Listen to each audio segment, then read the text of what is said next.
Assalamualaikum warahmatullahi wabarakatuh. Perkenalkan, nama saya Zarin Elfar dengan NIM 22841300087, Program Studi Bimbingan Konseling Islam. Di sini saya akan mereview buku yang berjudul Sosiologi Korupsi, sebuah penjelajahan dengan data kontemporer. Penulisnya adalah Syed Husain Alatas yang lahir pada tahun 1928 dan meninggal pada tahun 2007. Beliau merupakan sosiolog Malaysia kelahiran Bogor, Indonesia. Ia merupakan saudara kandung cendekiawan dan filsuf Muslim Syed Naguib Alatas yang juga sama berkiprah di Malaysia. Di dunia akademik, Husain Alatas pernah mengajar di Universitas Malaya, Universitas Kebangsaan Malaysia, dan Universitas Kebangsaan Singapura. Banyak karyanya, baik dalam bentuk artikel, ilmiah, dan buku yang dibaca oleh akademisi di seluruh dunia. Di antara karyanya yang diterbitkan di Indonesia adalah bukunya yang berjudul Sosiologi Korupsi dan Mitos Pribumi Malas. Buku Sosiologi Korupsi ini membahas tentang konsep dari korupsi, mulai dari makna korupsi, fungsi korupsi, penyebab korupsi, dan terakhir solusi dari korupsi itu. Di dalam buku ini dijelaskan bahwa ketika menangani kasus korupsi, seorang sosiolog yang membedah fenomena ini seharusnya memahami dengan betul sejarah, budaya, bahasa.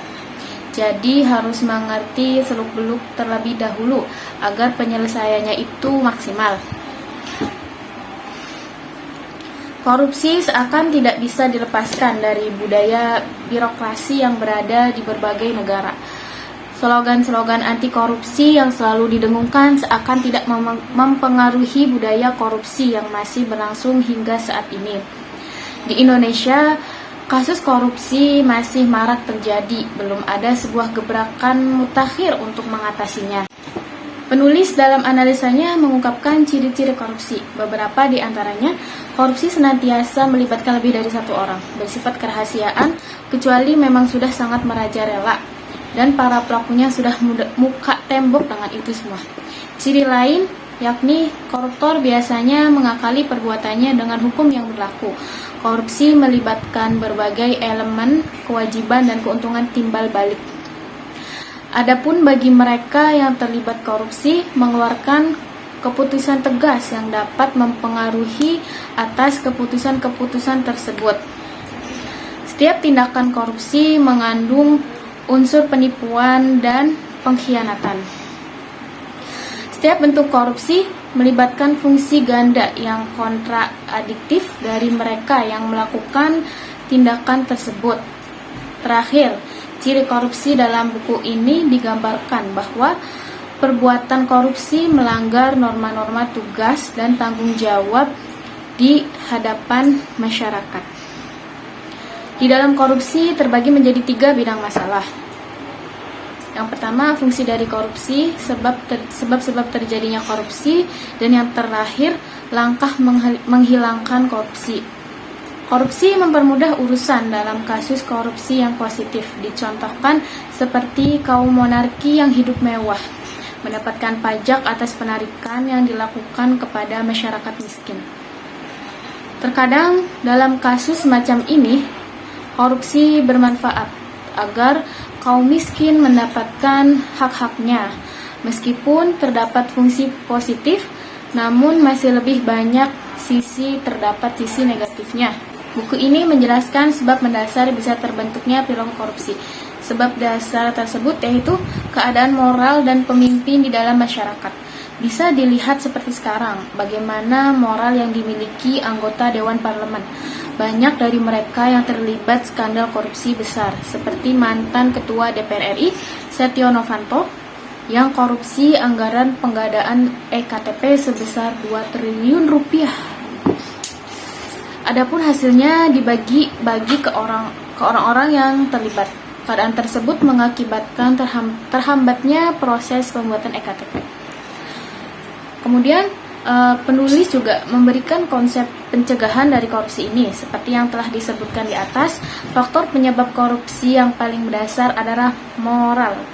Maka dari itu dibutuhkan sebuah dokter moral yang dapat mengobati. Mereka adalah tokoh suci dari kalangan agamawan, karena setiap ajaran yang disampaikan tokoh agama mengandung nilai-nilai moral yang mengatur hidup manusia. Pertanyaannya, mengapa sih kita harus peduli tentang masalah korupsi di Indonesia? Karena tindakan korupsi pada tingkatan pemerintahan suatu negara sangat merugikan karena berpotensi meningkatnya kemiskinan di suatu negara.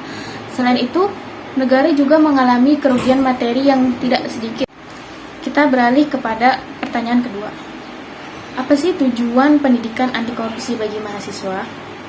Pendidikan anti korupsi bagi mahasiswa bertujuan untuk memberikan pengetahuan yang cukup tentang seluk-beluk korupsi dan pemberantasannya, serta menanamkan nilai-nilai anti korupsi. Jadi, menurut saya, buku ini sangat disarankan sekali untuk dibaca oleh mahasiswa yang mempunyai idealisme anti korupsi tinggi untuk mendobrak peradaban, agar generasi mendatang tidak melakukan apa yang telah dilakukan oleh para koruptor. Jika tidak diberikan pendidikan anti koruptor, maka generasi mendatang tidak akan tahu dampak dari melakukan korupsi dan menganggap korupsi itu adalah hal yang biasa saja. Mungkin hanya itu saja yang bisa saya sampaikan. Kurang dan lebihnya saya meminta maaf. Semoga video ini bisa bermanfaat. Wassalamualaikum warahmatullahi wabarakatuh.